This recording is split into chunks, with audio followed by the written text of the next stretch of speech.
Welcome to You Can Do It. Today is the part 2 of the video of the oil leak. So basically we've got an oil leak in this. The first part of the video is to just trace where the oil leak was underneath, and it is what we think is the crankshaft pulley seal. So today's video is going to be actually how we change the crankshaft pulley seal on a VW T5.1, 2 litre. Some of the newer engines have got actually a plastic cover with the seal in it, which you have to replace as a whole unit. This one has got the one where you can actually just replace the seal. So we've got to replace the seal in here. So first things first, I've got a chocolate behind the wheel. We're going to jack this up. You don't actually need to take the wheel off, but I'm going to take the wheel off to make it easier. We'll take the wheel off, we'll take the under tray off, and then we'll pop the bonnet. All right, now in this video, I will show you at the end. So you have to go through to the end to see what tools I use. So I don't know what I'm going to use yet until I've done it. So I'll collate all the tools I've used, and I'll show you that at the end of the job. Right, before we jack this up, what we're going to do is we're going to clear this up. Now, I don't know whether I have to do all this, but I'm going to assume I will. So I need to get to the cam belt. Whether we have to actually take the cam belt off or not, I'm not sure. So we're just going to go along the process as if I was changing the cam belt. So we're going to take this off here, which you just push in and clip off. We do the same here. This was a little bit more difficult at the back. You just like lift it up, lift the clip up, and then it comes off like that. And then we tuck those at the back there.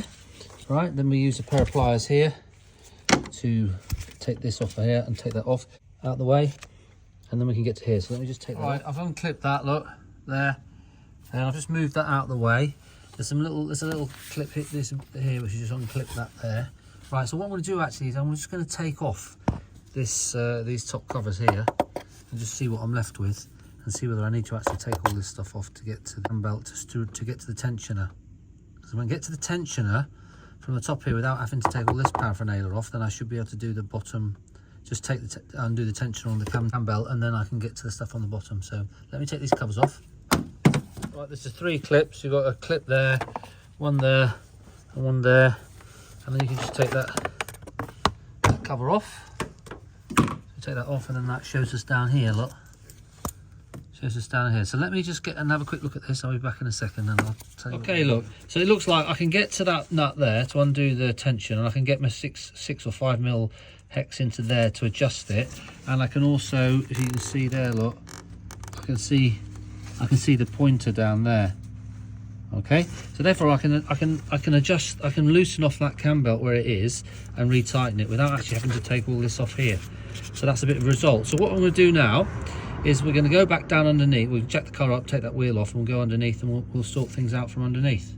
So let's go. Okay, we're under here now.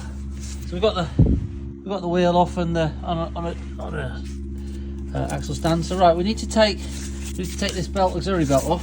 I've got loads of videos of that, dead easy. We just put a 16mm socket on there, turn that clockwise, which will release that up there. We'll put a pin in there, so that little hole there, which locks it in place. And I can take that belt off, and then we need to undo these 4 here and take this pulley off, because eventually we need to get that one off and that one done to get the that socket, that thing off there. So you can see I've got the pin in there. I've had this off. I can take that off now. Right, and this is all loose. Look, the belt's all loose now, so I can just take this off. You don't actually need to take the whole thing off. You just take it off that one there, and you can leave it on there in place to save time. So now what we're going to do is undo those 4, which I think is a M10 12 point. So let me undo those. All right, those 4 are out now. So then what we need to do with that, we just gently tap it, and gently, because you don't want to break these here, but just gently tap it, and that will come off. That will come off. So let me do that. That's come off. So put that aside. Okay, look, we need to get these 1, 2. There's one behind that idler there, so I need to take the pin out the idler. There's one at the top, so there's 4 there. If I take those 4 off, then we can take this plastic thing here. So I'm leak under there as it comes out the back here. Because I've cleaned this up, so there's no leak. You can't see anything at the moment, but let's go and take that off. Okay, they're all undone, and so hopefully, all right, I could get that out. That was all right. That came out okay. But look, so you can see there, look, the oil down the bottom of here. Luckily it's it's on the belt. That's a new belt anyway, so we're here. So now what we've got to do is undo this one here. So what I'm going to do for that is I'm going to put the locking tool for when you change the cam belt. So I know I've got that at top dead centre, or I've got that in the right place. Then I'm going to lock the pump and the camshaft, and then I know that I know that I've got to get that back in the right place. Then I know where I am. You see where this oil is all coming here, so I presume that's coming from behind here. There's nowhere else really for it to come. If it was this that was leaking, you wouldn't have oil up there, so it's got to be coming from behind here. Thank God it's not getting on the belt. But anyway, so let me line that up with the tool. Okay, now we're sitting a little bit higher up. Look, you can see there, that's a telltale sign that the oil's coming down there, because you can see it's clean where the oil's sort of been coming down there. It's a bit mucky either sides, so we've got the right spot there. So let's carry on. I'll move that around to that. I've marked my mark on my sprocket. You get a little triangle. I marked it with a bit of Tipex for easy use when I last did the cam chain, and then that's the mark on the cam alignment tool, and then that goes. That's got like a little pin at the back, which goes in a hole there. You can see at the top there. So then that slides on like that, and it should go. You feel at the back. Yeah, that's in there solidly. So that is now completely locked. So if I was to try and put a socket on there and try and turn it, that's completely locked. So that's locked at the bottom. So it's exactly the same procedure as a cam belt change. So then you have a slot there. Now obviously that crank can be, it takes 2 turns of the crank to move this once. So if that slotted line is not lined up there, then you'll need to turn your crank another 360 degrees, and then that'll be there. Okay, so that tells me that's right. So then we need to get the locking pins for here, and that should go in there. There, look. And that's gone in. So that's locked the camshaft. And there's another locking pin which goes down here by the pump, which I'll show you in a second. Right, so look, there's a locking pin in there for your pump, and there's a locking pin in there for your camshaft. So I mean, this is exactly the same procedure as my cam belt, timing belt change. So if you have any doubts about how to do that, just check that video out. But basically you need to get that into the right place on the crank, and then push those pins in there, one in there and one on the pump. Okay, so that means now basically my crank's locked, fuel pump's locked, and the crank is locked. So, all right, look, while I'm here, I'm underneath. This is your engine, this is your gearbox, and you've got this access panel here to be able to lock your flywheel. So I was actually going to put a mark on that flywheel there with a bit of Tipex, so I know exactly where it is. If I need to get that marking again without, I don't need to take the pulley off to find out where it is. Oh look, I marked the top of one of those two, that mark there, so I know then that that's bang on. So I wouldn't need to take the pulley off next time if I had to try and do something. Anyway, I'm just doing that just in case.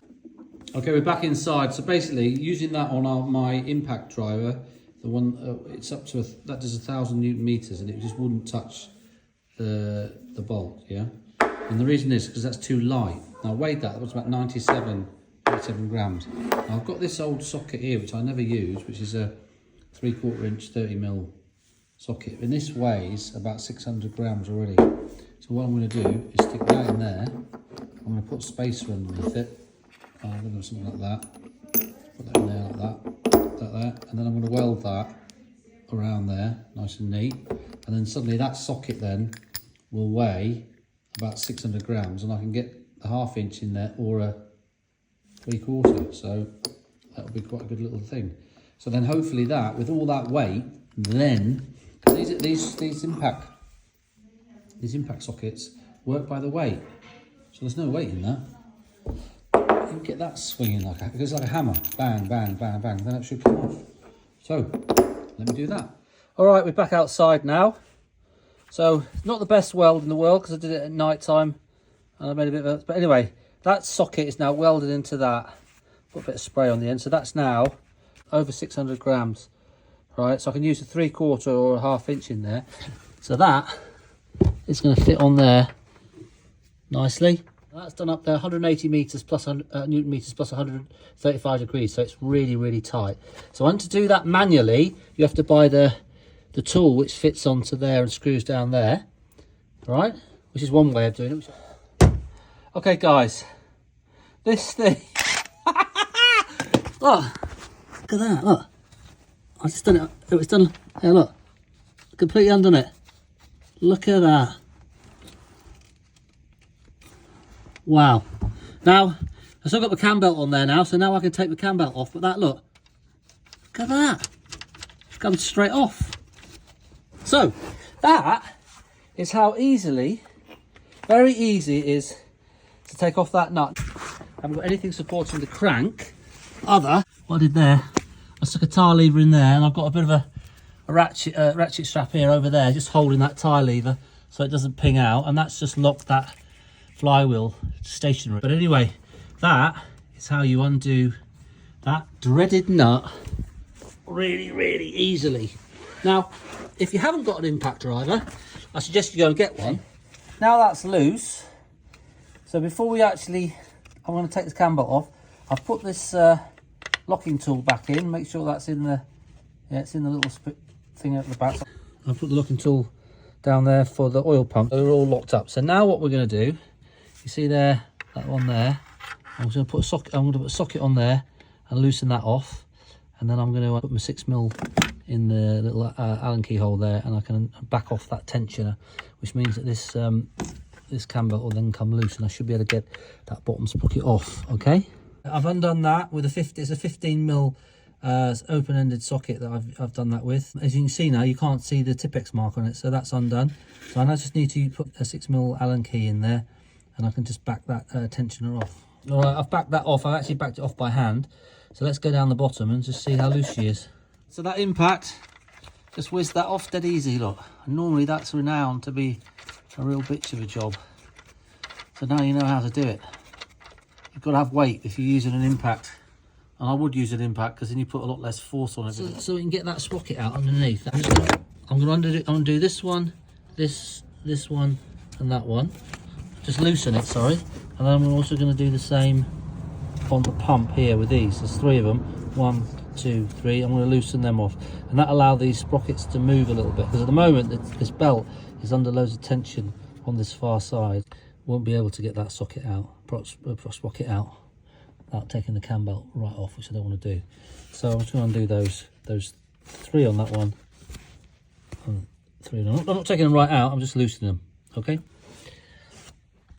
To make things easy, just undo that nut there with in the centre, and then I'm going to take out this pipe here just to make it a lot easier to get to those bolts there. Under here, see, we just put a screwdriver under there and lift that clip up, and we'll take this pipe out. So let me do that. Right, it's a bit difficult for me to video and do this at the same time, but now that clips out, look, you see, that just comes straight out. All right, that's out there and swung around there, so careful you don't get anything down there. So put something in there just to block that up, because you don't want to get any crap in there. That just means I've got a lot more access at there and there to undo those nuts, which I'll do now. All right, okay, so they're all loose, and then that means that this belt gets loose now, which means I should be able to get that bottom one out. See, here was too tight. See, look, now this is nice, and this is loose on both sides, whereas before it was tight on one and loose on the other. So now it means I should be able to. That's still all in the locking position, so that means I can take this off now. Like that. That means I should have some hope of actually getting that sprocket off. Take that one out. Yeah, and then we can get this sprocket out. Okay, I've taken off one of the top thing. Look, you see there's a lot loose. That's a lot more slack in it now. Basically, look, that thing just comes off, look. We've got that off. And there's the socket. It's come off like that. That's the flat bit there that sits on the crank. So I think that's why you need to use this tool, the tool for when you're torquing these up definitely by hand, because you're putting a lot of torque on here, and there's probably a chance that you can slightly deform the top of that. Anyway, so I'm going to clean that up, and then I'm going to clean up there. I'm going to spray some brake cleaner around, because we're changing that seal anyway, so I'll put spray some brake cleaner up, clean all that up, and then we'll look at changing that seal. All right, look, that's cleaned up nicely with a bit of that brake cleaner on there. So this is the seal that's leaking. So we're going to take this out. So the way we're going to take that out is we're going to drill a tiny little hole in there, put a screw in there, and then we'll pull it out. So let's go inside a second where I'm going to show you the new seal I've bought, and I'll show you what we're going to do. It's okay? All right, we're inside where it's nice and warm here. It's like 3 degrees outside, so it's cold. So this is the way you do it in real life. not in these nice warm garages with your lifts and everything. Okay, so this is a new seal I bought. I bought this one here from the juicer, which apparently, I think this is like an original equipment one. You see you've got the new thing that goes over there, which protects the seal and everything. So I paid a little bit more for it, but it's worth it for the hassle. So I know I'm not going to scratch or damage the seal when I put it on. And this looks like exactly the same one as the one that's coming off. So you can see, look, you've got a metal ring there that goes all the way. So if I'm going to drill a little hole, I need to sort of drill it a little bit with one of those, just a little bit in. And then I'm going to screw that in there like that. So I'm going to screw that thing through that hole, not too far. There. And then I'm going to try and use that to pull that out. So I'm just going to find a little drill so I can drill a hole in that. Alright, this is definitely a two-handed job. I can't do this in video. So I'm just going to take my little drill there and drill a hole in there. So let me get on and do that. Alright, so I've drilled it. It's gone through there a little bit. You've got to be really careful with that. So you don't mark your crank, or let me try and blow that up. So I've drilled that in there. So now I'm going to put a screw in there. We've got to be really careful that screw doesn't go in and scratch the side of the crank here. So let me try and put a screw in. Alright, I've screwed that screw in there. So it's right in the middle. It's not touching the crank and it's not touching that side there. So now I should get a pair of pliers on that. Try and pull that out. So let me give that a go. I put a lever on there, look, and I'm going to gently try and pull that. Now the screw might pull out. I don't know. Let's give it a go. All right, we've got it out. But there it is. That was the one that did it, look. See there? Oh, there's a focus. It got through there, but it didn't hit the sides. And it caught that one. The other two in here, I've checked the crank there. There's no markings on it. So it's bloody close. But you've got to, so the technique is you angle your drill. Basically don't go down the bottom here because you can't go for the top. Drill a hole right in those little holes there. But drill it slightly angled that way. Okay? You've got plenty of rubber there, so don't worry about that. So angle it a little bit up, then you screw that in on the upward. Yeah, and then that's what pulled it out nicely. These bottom two weren't quite angled enough, so I actually took the wheel arch, pulled the wheel arch back a little bit just so I can get my drill in there. So what we'll do now is clean all that up. Now, when we put the new one back, we don't want it to be running in the same place as the old one. So I'm going to be pushing this one further in. So now I need to just measure how deep the seal is. I'll get the new seal out, measure how deep it is, and then I can see how far I can push it back in on there. Look, we're inside purely because it's bloody cold out there. And that's basically 10 mil as well. So what we're going to do now with that end is measure how much space I've got before it hits the actual crank, and then I can see how far I'm going to push this in, because this one was basically flush with the outer side, and my idea is I'm going to push it a little bit further in, maybe a couple of millimeters in. So that's on this bit, that seal there is sitting on a new piece of crank. Okay, and I want to see how far I can push that in. So let's go back outside into the freezing cold. Before I do, I might as well do my video in here. It's warm. What you don't need to do when you're going to push this one back in, you want to find yourself a socket that this will fit in, which it will. Look, it fits in there nicely. That's nice. That's there, which will allow me to drive that in. Yeah. So it mustn't be bigger than that, otherwise I won't be able to drive it in the hole. Back outside in the cold. Caliper's zeroed. Well, near enough. Set him in there. Maybe not. It's very difficult to do this one-handed. For those of you who say set a tripod on, forget it, it's more bloody work. Right here. 13.5. Right. That's 13.5 millimeters before it hits the actual crank. All right, we put the new seal on now. Look, I've put a little bit of plastic, cut that out of an old, very thin plastic bottle. I've wrapped that around that thing so that flat section there doesn't get caught on the seal. Put a bit of oil on it, so that's inside that, and that's push that like that, you see. You push that back and that hits that, yeah? So then I'll pull that out later, right? So now you get your socket that fits over there. We'll gently tap that in. You put that in, as you can see I've pushed that in further than it was before because I want a fresh bit of crank. That's now 2.8 millimeters all the way around past that. So that's quite close on the thing, but that's fine. That's all fresh. So that's good. So now we can look to putting it all back together again. What I will do is I'll show you the bit of putting the cam belt on, because that'll be something slightly different for people who hasn't done it like this way before. But then the rest of it will be the same as taking it all apart. But let me just get that crank pulley back on. Okay, before we can get that cam belt right, we need to move that marker back to the right mark. So wherever here's my lever. There we are. She's marked. That's marked that. That's in the right place. Okay, that went on easy enough. I mean, you can't get it wrong really. Make sure that pin's in there locked. The crank's in the right place and everything, so that should go on there fine. And if you want to be doubly safe, you make sure when you look down there should be no gap between the crank and that, but that's on fine. So we've got all that off and done without actually having to take the cam belt off. That's in there nicely now. So I can just put the new bolt in there loosely at the moment now, just so that's good. So that's in there, that's in the right place. That went up there fine. I mean, it's easy enough to go in there. So now we'll go back up the top and we'll put that idler gear back in. All right, we're back up on here top. So what we'll do is put this idler gear that goes in here. I'll put a little bit of Loctite on there and then I'll torque that up. So I've done that tight. I've just put that in loosely.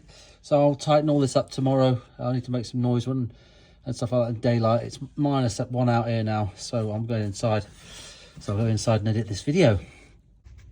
All right, we're back in the morning time now. So we need to do that bolt up there. 100, according to VW. I went to dealers, Steelers. It's probably a better name for them. And it's got to be done up to 180 Newton meters and then 135-degree turn. So let's get this first bit set up. Let's just do the 180 Newton meters. So I've taken out the cam locking plate there, but the crankshaft is locked with the tyre lever. Look, crankshaft is locked in there.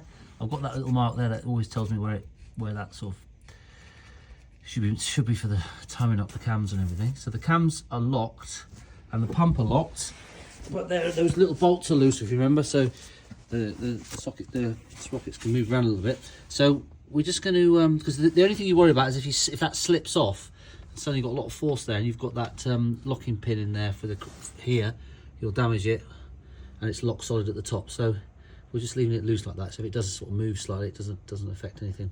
So let's get that socket on there and torque it out. All right, I've got that on the long 1/2-inch extensions there. Got the trolley jack here just supporting that for me. Now I can just put the torque wrench in there and we can torque that up to 180 Newton meters. All right, that's set at 180 Newton meters. So we'll put that in there and we'll torque that up. Okay, the great thing about that is you can do it fairly safely, but look.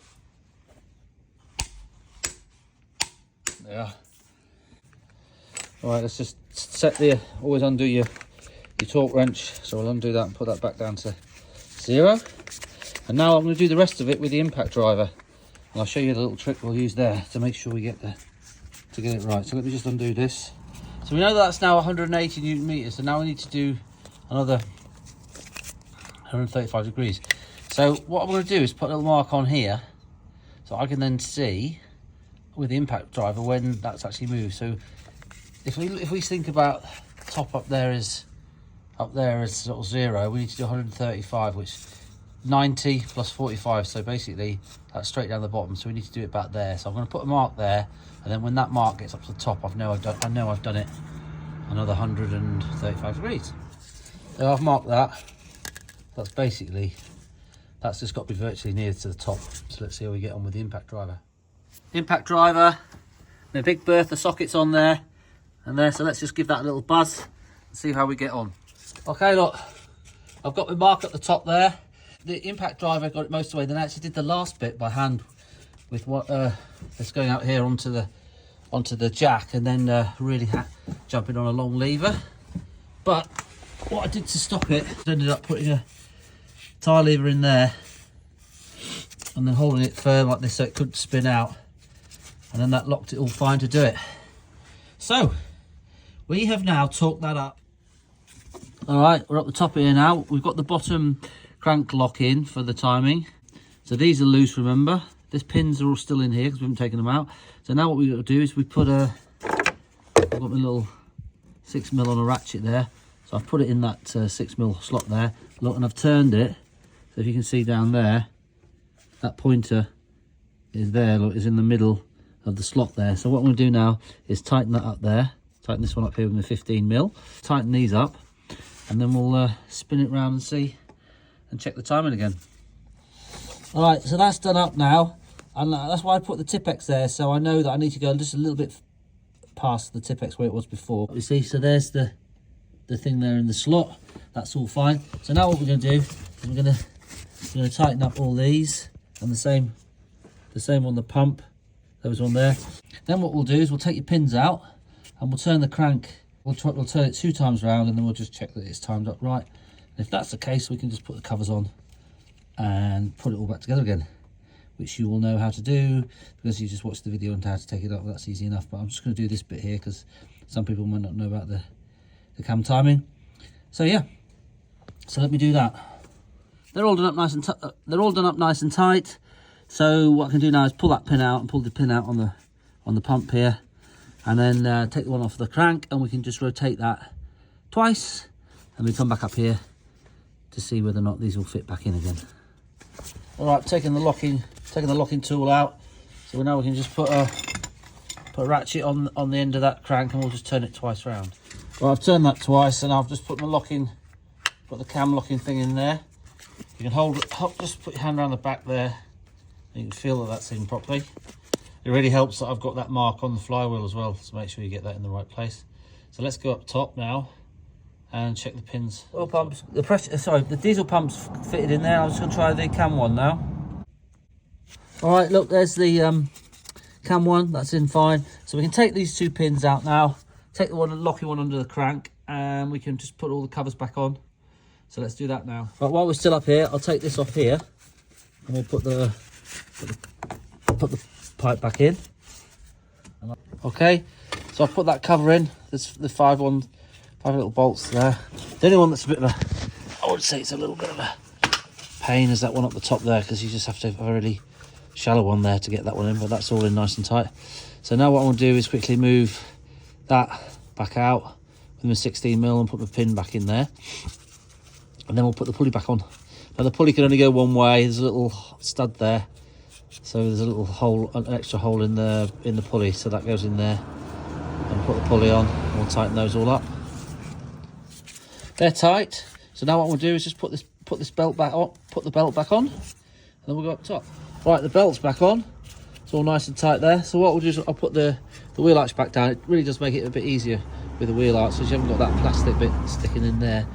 But you don't have to take the wheel arch off, but as I had already taken it off, I'll do that. I'll put that back on now, and then we'll go up top. All right, we put the covers on. There's clips there, remember, 1, 2, 1 at the back there. We've clipped that on, we've plugged that on, we plugged those 2 up. So just do a final check around everything, make sure you've got all your bits and bobs. And now what we'll do is we'll try and start this up before I put the wheel on. I've put the wheel arch back in and everything, so we'll just try and start that up. Let's see what happens. Here we are inside. Let's turn her up.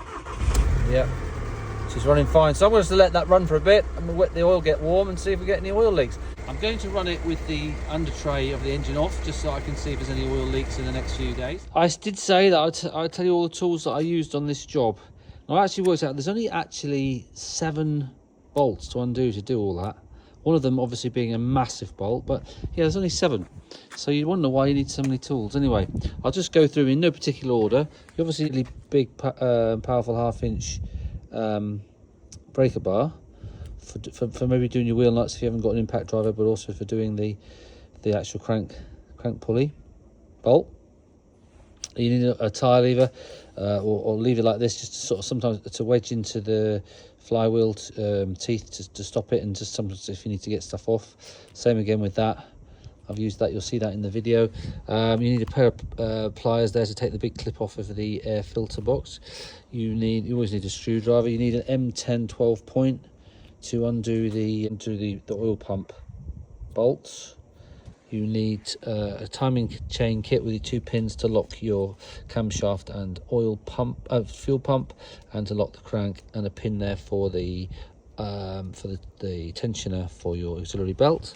You need an assortment of extensions so that you can get to that socket and get it out, to get your whatever you're levering it with outside of the wheel arch. So you need some various ones there to get the right sort of sizes. You need some Tipex to mark things. You need, that's a, I don't know, I think it's a T35 or that is for doing the 5 bolts that hold the cam belt cover on, which is behind the pulley. Right, you need a narrow one to get in there because we're not taking all the engine mount off and everything. You need that to undo your wheel arch bolt, to take the wheel liner or half the wheel liner up. You need this one, which is a short stubby 6mm, to do the tensioner on the cam belt. So you get in there. You need a 13mm socket. You need a 16mm socket to do your the tensioner on the auxiliary belt. You'll need a 15mm to do on your tensioner on the cam belt. You'll need a 19mm 12-point for the crankshaft bolt. Now this is the one that came off. You need a new one because they're stretch bolts and they're one-time only use. So you need one of those. I picked mine up from the dealer. I think they're about £6. Then you need a new oil seal. Unfortunately, they sent me the wrong seal off the internet, which means I had to go down to the dealer, and that cost me £40 from the dealer. So get it off the internet. It's a 48 by 10 by 35. Okay, but they don't actually have any little wire springs in the back there. So that's that. You need a little bit of plastic, very thin plastic here, just to wrap around the crank when you push that seal on, so that you don't damage the new edge of the seal. And then once it's on, you can pull that back off again. Okay, you need a small wrench, because you need a 10mm here on the end there just to take the turbo pipe off around the cam belt. Now onto the really big things. Now you need an impact driver. You do need an impact driver, so beg, borrow, or get yourself an impact driver. This is a DW, it's a Makita 1000 Newton meter one. You need obviously a socket to take your wheel nuts off with, and then you've got this here, which I've made up, which is really heavy, over 600 grams, 19mm 12-point impact socket, or it's a unit. You need that to actually crack that nut. Okay, I mean you can do it by hand, but then you'll need like I say, some of those, and a jack or something, or some axle stand to actually support it outside of the car while you put that on there and put with a cheetah bar on the end of it. Of course you need some torches, and of course the good old trusty torque wrench. So you need a torque wrench for when you're doing back up this bolt, which is obviously 180 Newton meters plus 135-degree turns. Then I've got some brake cleaner, which I use to clean up all around the area where the new seal is going in, and obviously some orange gloves, because we love orange gloves to protect our hands, don't we? So that's basically it. So they're all the tools that you need to do the job. If you like the channel, please subscribe. It really helps the channel. Or give me a thumbs up. Any comments, send me a comment. Hope to see you soon on the next video, and just remember, you can do it.